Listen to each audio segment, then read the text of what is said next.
Viajamos a Andorra, pero también visitamos la Escuela de Ingeniería y Arquitectura de la Universidad de Zaragoza para explicarles desde aquí qué son esas pequeñas partículas que son protagonistas en nuestras vidas más que nunca, los aerosoles.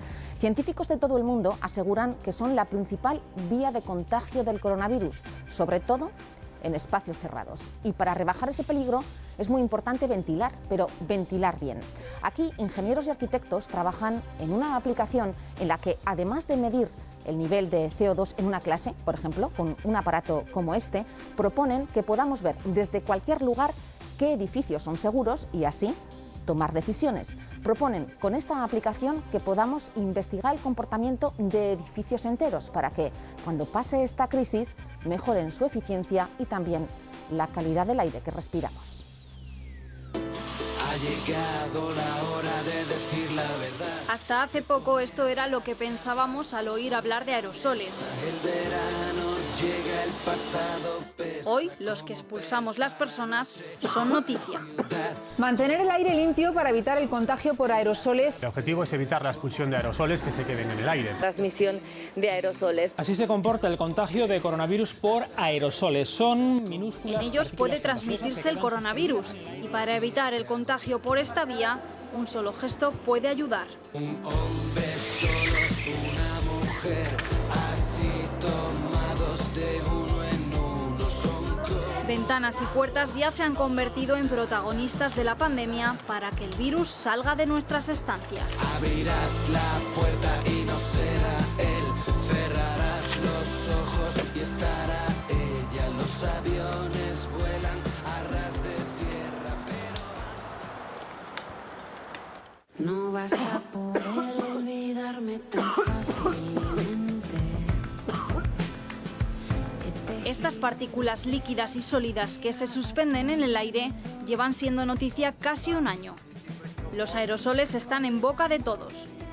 De ellas salen y su capacidad de contagiar el coronavirus es alta. Los expertos hablan de hasta el 75% de los contagios. Son simplemente pelotitas de saliva o de fluido respiratorio que salen de nosotros al hablar o al toser, estornudar o al respirar simplemente, y que se quedan flotando en el aire como el humo, ¿no? El humo es otro aerosol, se queda flotando y los podemos respirar. Y entonces al respirar se pueden depositar en nuestra nariz o el sistema respiratorio y a partir de ahí nos contagiamos.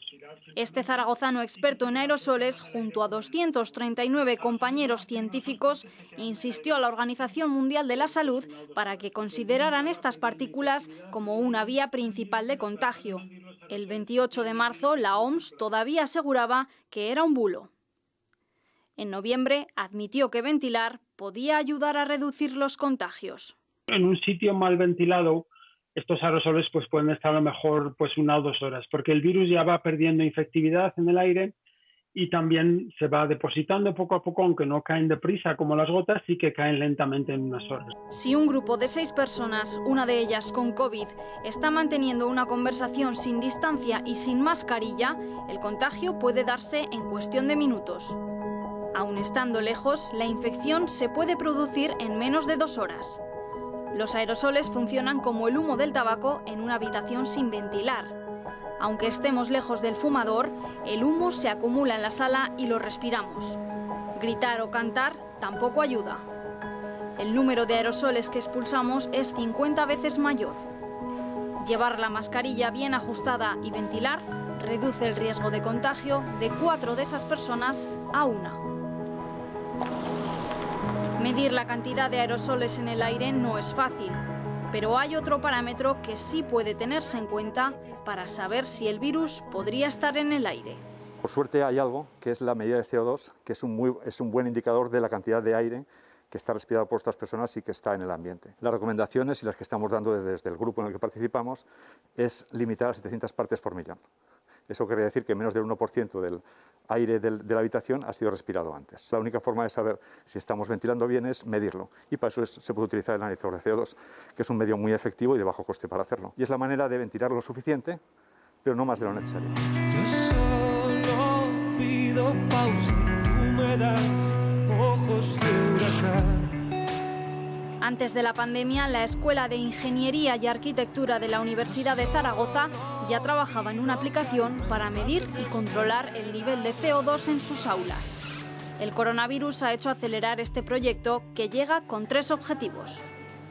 El más inmediato es conocer en tiempo real cuál es el nivel de ventilación de nuestra aula y, por lo tanto, si estamos en un peligro potencial de contagio. El segundo punto es que todo el mundo pueda visualizar desde su casa en qué sitio hay una alta concentración, y el tercer estadio de los datos es que estén en abierto y que cualquier investigador pueda estudiar cuál es el comportamiento del edificio.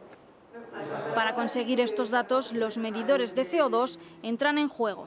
Intentamos diseñar un dispositivo que permitiese poder visualizar de una forma muy sencilla cuál era el nivel del CO2, poder ver el nivel de ventilación de una forma instantánea sin tener que entender exactamente qué rangos o qué valores eran interesantes. A partir de los sistemas de climatización, si los hay en el aula, que sería lo ideal, si no los hay a través de ventana, poder estar metiendo la cantidad de aire exterior necesario para esa dilución. No hace falta pasar un frío excesivo para que un aula esté bien ventilada, algo que depende también del número de personas que haya en la clase. Hasta ahora, en la Escuela de Ingeniería y Arquitectura solo se han impartido de forma presencial algunas clases prácticas. Con la llegada de la aplicación, cerca de 2.000 estudiantes han vuelto a las aulas en el segundo cuatrimestre. El objetivo final es volver a una presencialidad total en toda la Universidad de Zaragoza cuando las circunstancias lo permitan. Medir, tener datos es esencial y no tener simplemente intuiciones. Por eso estamos trabajando en tener esos datos. Países como Taiwán o Corea del Sur tienen de forma obligatoria medidores de CO2 en sus aulas. En Aragón se ha descartado, pero algunos centros han apostado por ellos.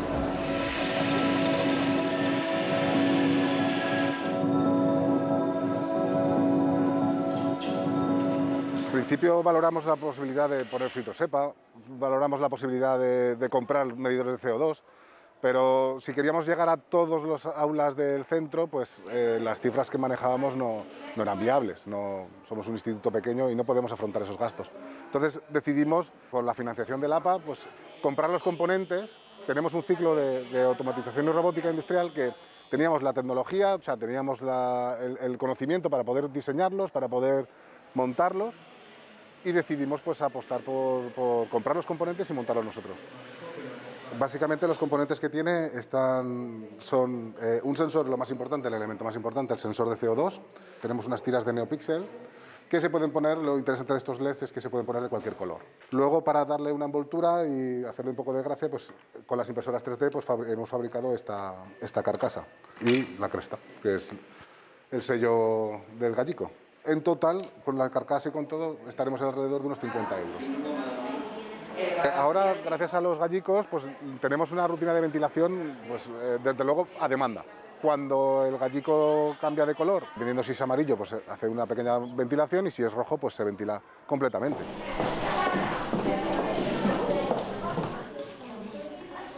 Expertos de la Universidad de Zaragoza miden estas rutinas en los colegios y con esos datos saben cuánto hay que abrir la ventana cada día, como en este ejemplo. Estuvimos haciendo pruebas con las ventanas abiertas 15 centímetros cada hoja, ¿vale? La curva azul veis que casi todo su tramo está por debajo del límite de 700. Sin embargo, en este tramo horario de aquí, el grupo se duplicó. Entonces aquí ya teníamos el doble de emisión de CO2. ¿Estamos más gente? Abrimos un poco más. ¿Que volvemos a estar pocos? Vuelven a funcionar bien. Entonces podemos volver a permitirnos el lujo de decir, bueno, pues ahora estamos con las ventanas un poquito más cerradas. Esto estamos hablando de que es relevante para cualquier sitio donde hay personas en un interior. Aulas es un caso, digamos, muy importante y muy extendido, pero mismo podríamos hablar de oficinas, de establecimientos, de hostelería, de comercios, de transporte público. En todos los sitios se aplicaría la misma regla y los mismos criterios. En espacios donde la ventilación es deficiente, aparatos como este pueden llevarse al virus del aire. Hay una alternativa que es el filtrado del aire. Instalar equipos que hacen pasar por un filtro de alta eficiencia del aire, de forma que los aerosoles que pueden estar en el ambiente se van quedando ahí.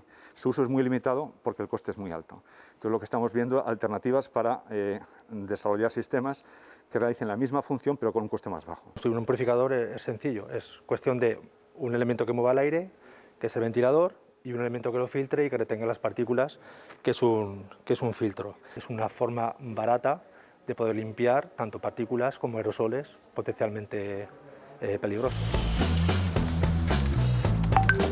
Medir para actuar. Saber cómo y cuándo ventilar hace de los espacios interiores un lugar más seguro y sano. Es el mensaje que la ciencia quiere transmitir. Controlar el aire que respiramos para respirar con tranquilidad. All I need is the sun.